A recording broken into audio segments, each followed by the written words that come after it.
பாவம் மருமகள். அது அந்த ஊர்ல இருக்கிற ஒரு பெரிய பங்களா வீடு. அந்த வீட்டுக்கு சொந்தக்காரி மகிக்கழுகு. மகிக்கழுகு கிட்ட நிறைய பணம் இருந்துச்சு. அதுக்கேத்தாப்புல திமிரும் இருந்துச்சு. மகிக்கழுகுக்கு 2 பிள்ளைங்க. பையன் பேரு லூசிபுரா, பொண்ணு பேரு சிச்சு காக்கா. லூசி பாக்குறதுக்கு ரொம்ப அழகா இருந்தான். ஆனா அப்பாவி, சொந்தமா முடிவெடுக்க தெரியாதவன், அம்மா தங்கச்சி பேச்சு கேட்டு நடக்கிறவன். சிச்சு காக்கா ரொம்ப மோசமானவ, பேராசை பிடிச்சவ. அடுத்தவங்க சந்தோஷமா இருக்கிறத அவளால பார்க்கவே முடியாது. இது இப்படி இருக்கும்போது அதே ஊரோட எல்லையில ஒரு சின்ன குடிசை இருந்துச்சு. அந்த குடிசையில ஏழையான துணிக்குருவி வாழ்ந்துகிட்டு இருந்தா. சின்ன வயசுலயே அப்பா அம்மாவை இழந்த அவ விவசாயம் செஞ்சு வாழ்ந்துகிட்டு இருந்தா. ஆனா விதியோட விளையாட்டு லூசிபுராவுக்கு துணிக்குருவிய பிடிச்சு போச்சு. காதலுக்கு கண்ணு இல்லைன்னு தெரியும். ஆனா இவங்க விஷயத்துல லூசிக்கு கண்ணு தெரியாம போச்சு.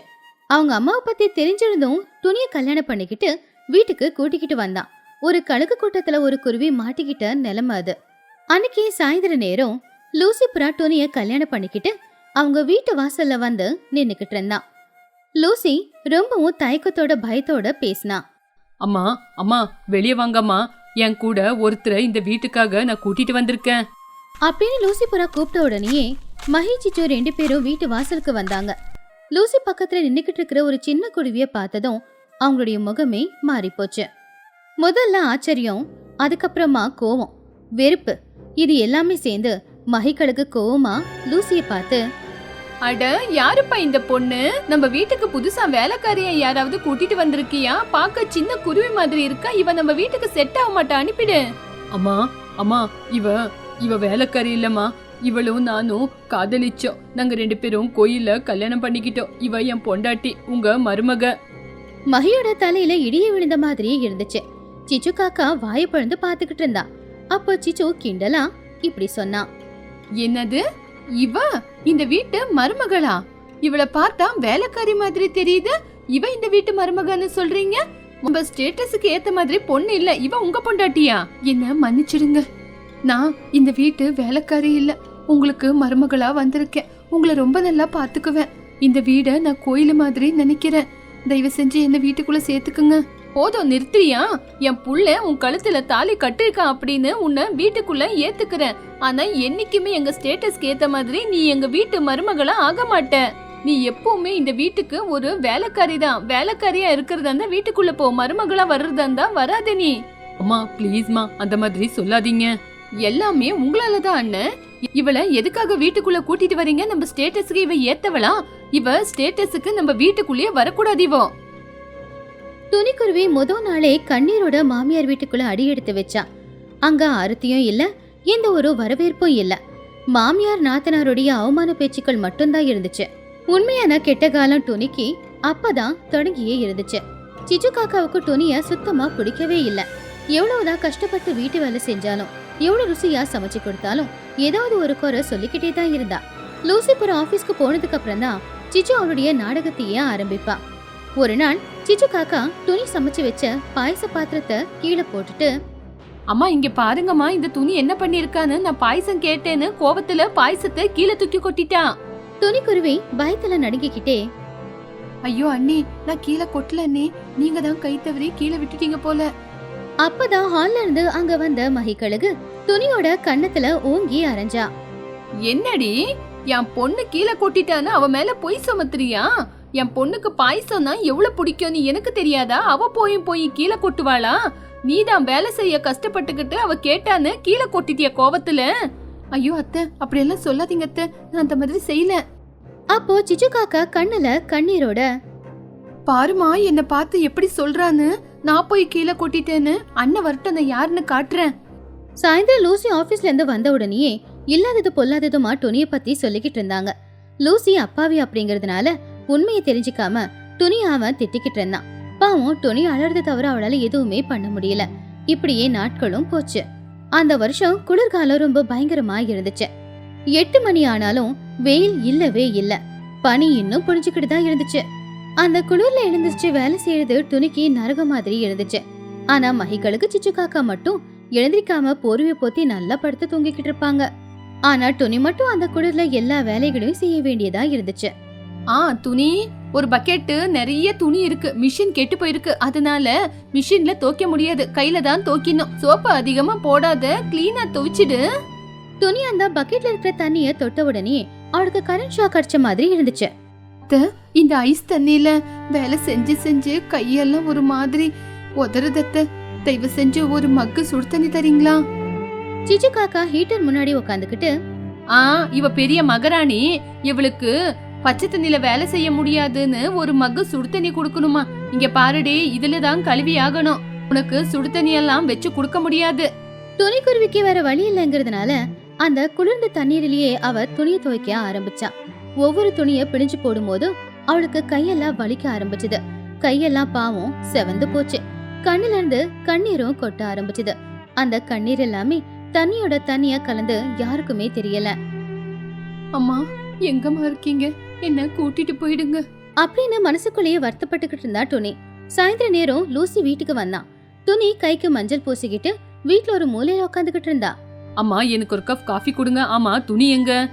அண்ணே, அண்ணி காலையில கொஞ்சம் துணியை துவைச்சாங்களா, அதுக்கப்புறம் வேலை செய்ய முடியல, கையெல்லாம் உதறுதுன்னு போய் படுத்துக்கிட்டாங்க. நானும் அம்மா தான் அண்ணன். காலையில இருந்து வேலை செஞ்சு செஞ்சு எனக்கு கூட இடுப்பெல்லாம் வலிக்குது. லூசி துணி கிட்ட போய் ரொம்ப கோவமா, துணி, நீ ரூம்ல வந்து இவ்வளவு ஃப்ரீயா படுத்து தூங்குறியே, பாவம் எங்க அம்மாவும் தங்கச்சியும் காலையில இருந்து கஷ்டப்பட்டு வேலை செஞ்சு செஞ்சு உடம்புக்கு முடியல. ஐயோ என்னங்க, இல்லங்க, காலையில இருந்து நான் தாங்க எல்லா துணியும் துவைச்சேன். என் கையெல்லாம் பாத்தீங்களா, பச்சை தண்ணியில தோச்சி எப்படி ஆயிருக்குன்னு ஒரு தடவை பாருங்க. லூசி துணியோட கைய பாக்காமலே, சி, பொய் சொல்ல ஆரம்பிச்சிட்டியா? போதும், நிறுத்துறியா? எங்க அம்மா அப்படியெல்லாம் பண்ண மாட்டாங்க. என் தங்கச்சி தான் எனக்கு உயிரு. துணியோட இதயம் சுக்குநூறா உடைஞ்சு போச்சு. கட்டிக்கிட்ட தான் புருஷனுக்கே தான் வலி தெரியலனா இந்த உலகத்துல வேற யாருக்கு அவளுடைய வலி தெரியும்? இந்த வாழ்க்கையெல்லாம் ஒரு வாழ்க்கையா அப்படின்னு நினைச்சு அவ ரொம்பவே பாதிக்கப்பட்டா. எந்த அளவுக்கு பாதிக்கப்பட்டா அப்படின்னா, அன்னைக்கு ராத்திரி துணிக்கு 104 டிகிரி ஜுரம் அடிச்சுது. அவ உடம்பெல்லாம் கொதிச்சுக்கிட்டு இருந்துச்சு. தொண்டை காஞ்சு போச்சு.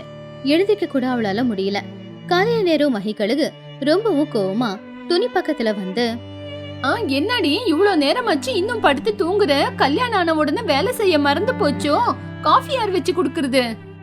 துணி எழுந்திக்க முடியாம ரொம்பவும் சோர்வா, ஐயோ அத்தை, எனக்கு ரொம்ப ஜுரம் அடிக்குது, உடம்பெல்லாம் அப்படியே கொதிக்குது அத்தை, என்னால வேலையே செய்ய முடியல.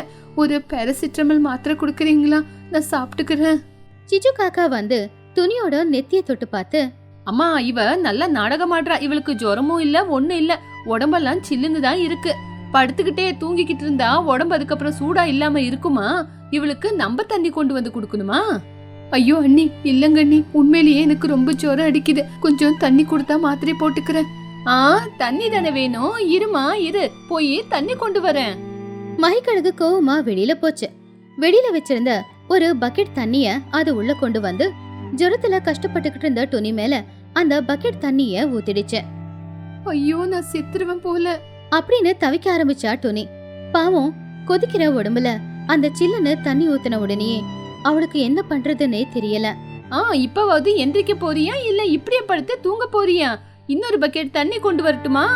துணி பயந்து போய் எழுந்திருச்சு நின்னுக்கிட்டு இருந்தா. அவ உடம்பெல்லாம் நனைஞ்சு போயிருந்துச்சு. பல்லெல்லாம் நடுங்கிக்கிட்டு இருந்துச்சு.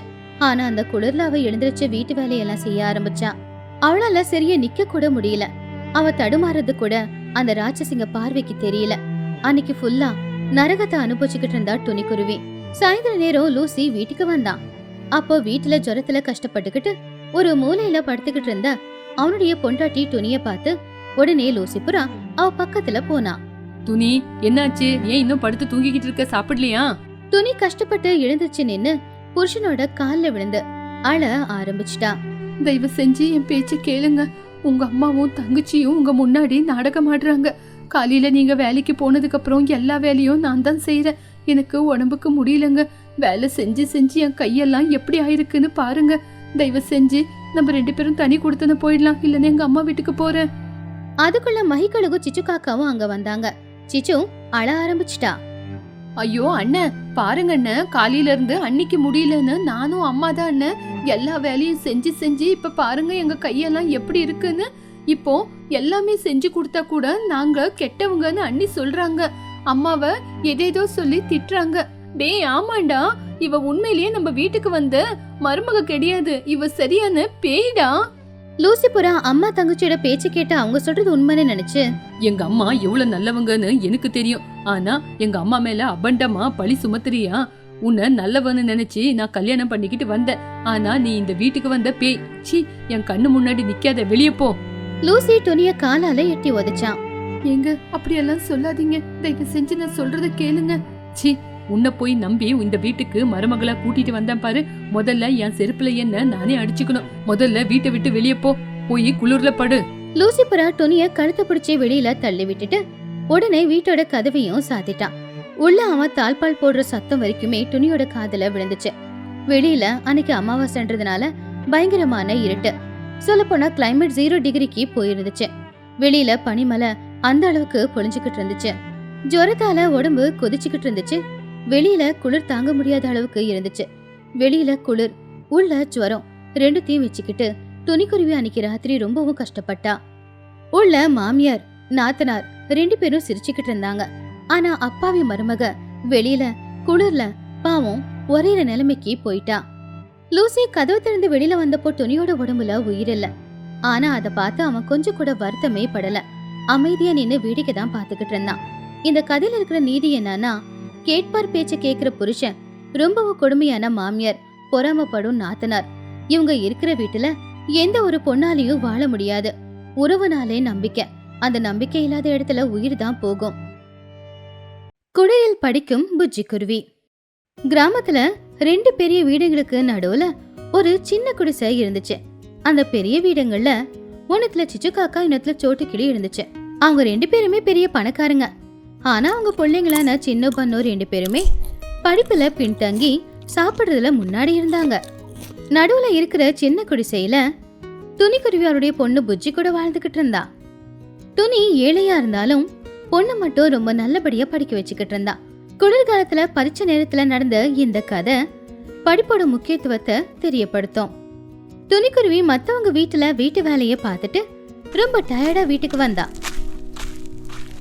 புஜ்ஜி அப்பதான் ஸ்கூல்ல இருந்து வந்து வெளியில உட்காந்து ஹோம்ஒர்க் எல்லாம் பண்ணிக்கிட்டு இருந்தா. பக்கத்துல பன்னு சின்ன 2 பேரும் விளையாடிக்கிட்டு இருந்தாங்க. புஜ்ஜி, அதுக்குள்ள புத்தகத்தை எடுத்து வச்சு உக்காந்துட்டியா? காலையில தானமா அவளை படிச்ச, கொஞ்ச நேரம் விளையாடலாம்ல? இல்லம்மா, நாளைக்கு டெஸ்ட் இருக்கு, அது சயின்ஸ், கொஞ்சம் கஷ்டம். நான் கிளாஸ் ஃபர்ஸ்ட் வந்துட்டேன்னா எனக்கு ஸ்காலர்ஷிப் கொடுப்பாங்க.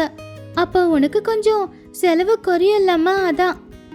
அப்பதான் பால தேடிக்கிட்டு பன்னு சின்ன 2 பேர் அந்த பக்கமா வந்தாங்க. அவங்க பின்னாடியே அவங்க அம்மாங்களான சோட்டு சிச்சு வந்தாங்க. புஜ்ஜி, பால் போடுறேன், ஒரே ஒரு தடவை பேட் பிடிச்சி அடிக்கிறியா? எப்ப பார்த்தாலும் புக்க முன்னாடி வச்சு உக்காந்துக்கிட்டு இருக்க போர் அடிக்கல? இங்க பாத்தியா என்னோட ஆர்ம்ஸ், என்ன மாதிரி விளையாடினா இப்படி வரும். ஆனா பன்னு, நாளைக்கு எக்ஸாம் இருக்குல்லடா, நீ படிக்கலையா? எக்ஸாமா? ஓ, அந்த எக்ஸாம் நாளைக்கா? நான் அடுத்த வாரம் நினைச்சுக்கிட்டு இருந்தேனே. ஆனா சயின்ஸ் எக்ஸாம்ல என்ன பெருசா எழுதணும்? இலை பச்சையா இருக்கும், ஆகாயம் நீளமா இருக்கும் அப்படின்னு எழுதினாலே பாஸ் ஆயிடலாமே. சோட்டுக்கிளி சிரிச்சுக்கிட்டே கொஞ்சம் கிண்டலா, சிச்சு பாத்தியா, அந்த துணிக்கிட்ட வசதி இல்லைனாலும் நம்ம பசங்க படிக்கிற பள்ளிக்கூடத்துல அவ பொண்ணு புஜ்ஜியை சேர்த்து விட்டுருக்கா. என் பிள்ளைக்கு படிப்பு வரலனாலும் எனக்கு எந்த கவலையும் இல்ல, அவன் உட்காந்து சாப்பிட்டுதான் சொத்து சேர்த்து வச்சிருக்கோமே. ஆமா சோட்டோ, இந்த துணிக்கு தான் கொஞ்சம் கூட அறிவே இல்ல. பணத்தை அவ பொண்ணு கல்யாணத்துக்கு சேர்த்து வைக்காம படிப்புக்கு செலவு பண்றா. ஏன் துணி, உன் பொண்ணு என்ன படிச்சு கலெக்டர் ஆயிட போறாளா? அதை கேட்டு துணிக்குருவி, ஐயோ அப்படியெல்லாம் ஒன்றும் இல்லைங்க, படிச்சா கொஞ்சம் அறிவு வரும். என் பொண்ணு என்ன மாதிரி கஷ்டப்பட்டுற கூடாதுல, அதுதான் என் ஆசை. ஆசைக்கும் அளவு இருக்கணும் துணி. சரி சரி, நாளைக்கு எக்ஸாம் இல்ல? சின்னவுக்கு நான் புது பென் வாங்கி கொடுத்துருக்கேன், அது ஆட்டோமேட்டிக் பென்னு, வச்சாலே ஆன்சர் எல்லாம் தானாவே எழுதிரும் அப்படின்னு கிண்டலா சொல்லி 2 பேரும் சிரிச்சுக்கிட்டே போயிட்டாங்க. துணியோட கண்ணுல கண்ணீர். அம்மா கவலைப்படாத, அவங்க பேசின பேச்சுக்கு நான் எடுக்கிற போற மார்க்கு தான் பதிலடி, நீ பாத்துக்கிட்டே இரு. அடுத்த நாள் காலையில ஸ்கூல்ல எக்ஸாம். கிளாஸ் டீச்சரான மகிக்கழுகு எக்ஸாம் பேப்பரை கொடுத்தாங்க. கிளாஸ் ரூமே அமைதியா இருந்துச்சு. வெளியில பனிமழை பொழிஞ்சுக்கிட்டு இருந்துச்சு. பசங்களா, இது சயின்ஸ் எக்ஸாம், காப்பி அடிக்காம எழுதுங்க. பன்னோ, உன்னோட லஞ்ச் பாக்ஸ்ல ஏதாவது சீட்டு வச்சிருக்கியா? ஐயோ இல்ல மேடம், என் லஞ்ச் பாக்ஸ்ல 4 தோசை மட்டும்தான் வச்சிட்டு வந்திருக்கேன். வேணும்னா நீங்க செக் பண்ணிக்கோங்க. சரி சரி எழுதுங்க. புஜ்ஜி கடகடன்னு எழுத ஆரம்பிச்சா. பன்னு பெண்ணை வாயில வச்சுக்கிட்டு அங்க இங்கன்னு பாத்துக்கிட்டு இருந்தான். அதே மாதிரிதான் சின்னு படம் வரைஞ்சுக்கிட்டு இருந்தான். அப்போ பன்னு கிளி மெதுவா சின்னு கிட்ட, டேய் சின்னு, இந்த 2வது கேள்விக்கு என்னடா பதில்? இந்த 2வது கேள்விக்கு உனக்கு பதில் தெரிஞ்சா எனக்கு கொஞ்சம் சொல்றியா? நீ வேறடா, எனக்கு என்ன தெரியும்? உனக்கு என்ன வருதோ அதை கதையா அடிச்சு விடு, நானும் அப்படிதான் எழுத போறேன். இது நல்ல ஐடியா, சரி நானும் அப்படியே பண்ணிடுறேன். பன்னு கதையா எழுதுனா. எக்ஸாம் நாட்களும் முடிஞ்சு போச்சு. இப்ப ரிசல்ட் வர வேண்டிய நாள். மகிகளுக்கு டீச்சர் அன்னைக்கு பேரண்ட்ஸ் எல்லாரையுமே கிளாஸ்க்கு வர சொல்லியிருந்தாங்க. அன்னைக்கு தான் எக்ஸாம் பேப்பர் திருத்தின நாள். அத பசங்களுக்கு கொடுக்கற நாளும் கூட. இந்த தடவை எக்ஸாம் பேப்பர் திருத்தும் போது எனக்கு ஹார்ட் அட்டாக்கே வந்த மாதிரி இருந்துச்சு. முதல்ல டாப்பர் யாருன்னு சொல்லிடுறேன். 100க்கு 99 மார்க் வாங்கின புஜ்ஜி தான் டாப்பர். கிளாஸ்ல எல்லாரும் கை தட்டினாங்க. புஜ்ஜியை பார்த்து துணி ரொம்பவும் பெருமைப்பட்டா. அடுத்தது நம்ம கிளாஸ்லயே பெஸ்ட் ஸ்டூடெண்ட்ஸ் பன்னு, 100க்கு 4 மார்க். அதை கேட்ட சோட்டு வருத்தமா, என்ன மேடம், அன்னைக்கு என் புள்ள 4 தோசை சாப்பிட்டான், அதனால 4 மார்க் எடுத்தானோ? ஆமாங்க, அவன் 4 மார்க் தான் எடுத்திருக்கான். சயின்ஸ்ல கேள்வி கேட்டதுக்கு அவன் பதில் எழுதிருக்கான், கதையா எழுதி வச்சிருக்கான். போனா போகுதுன்னு அவனுக்கு 4 மார்க் வச்சிருக்கேன். சரி, சின்னு எப்படியும் பாஸ் ஆயிருப்பான். அவனுக்கு புது பெண்ணு மர வாங்கி கொடுத்தேன். சின்னுவோட மார்க் என்ன தெரியுமா? 0. ஏன்னா அவன் எந்த கொஸ்டினுக்கும் ஆன்சர் எழுதவே இல்லை. ஒரு காக்காவோட உருவத்தை வரைஞ்சு எங்க அம்மா ரொம்ப அழகானவங்கன்னு எழுதியிருந்தான். அதை கேட்ட எல்லாருமே சிரிச்சாங்க. சிச்சு சோட்டு 2 பேரும் அவமானத்தால தலை குனிஞ்சாங்க. புஜ்ஜி துணிய பார்த்து அவங்களுக்கு ரொம்ப பொறாமையாவும் இருந்துச்சு. அன்னைக்கு ராத்திரி நேரம் சோட்டு சிச்சு 2 பேரும் சிச்சுவோட வீட்டுல மீட்டிங் வச்சாங்க. பாத்தியா சிச்சு, அந்த வேலைக்காரி பொண்ணு ஃபர்ஸ்ட் வந்திருக்கா, நம்ம பிள்ளைங்க ஃபெயில் ஆயிருக்காங்க. இது எப்படி சாத்தியம்? இதே மாதிரி நடந்துகிட்டு இருந்துச்சுன்னா ஊர்ல யாரும் நம்மள மதிக்க மாட்டாங்க. ஆமா சோட்டோ, நாளைக்கு மேத்ஸ் எக்ஸாம்.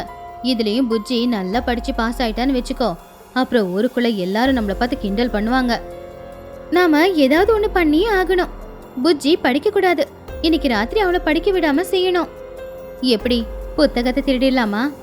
வேணாம், அது பழைய பிளான். என்கிட்ட வர புது பிளான் இருக்கு. துணி ஏழையாச்சே, அவங்க வீட்டுல இன்வெர்டர் இருக்காது. நாம போய் அவங்க வீட்டுக்கு போற ஈபி லைனை கட் பண்ணி விட்டுடலாம். அப்போ கரண்ட் இருக்காது. கரண்ட் இல்லைன்னா புஜ்ஜி படிக்க மாட்டான், எக்ஸாம்ல நல்ல மார்க்கும் எடுக்க மாட்டான். ஆஹா சோட்டோ, இவ்வளவு நல்ல பிளான் போடுற நீ. இது சூப்பர் பிளான், வா போய் பண்ணலாம். அது ராத்திரி 11 மணி. வெளியில குளிர்காத்து பயங்கரமா வீசிக்கிட்டு இருந்துச்சு. புஜ்ஜி வீட்டுக்குள்ள உட்காந்துக்கிட்டு கணக்கு எல்லாத்தையும் போட்டு பிராக்டிஸ் பண்ணிக்கிட்டு இருந்தா. அப்ப துணியோட வீட்டுக்கு பின்னாடி சோட்டு கிளி சிச்சு கிட்ட, சிச்சு கத்திரி கூட, டக்குன்னு கட் பண்ணிடுற அப்படின்னு வயரை கட் பண்ணிட்டா.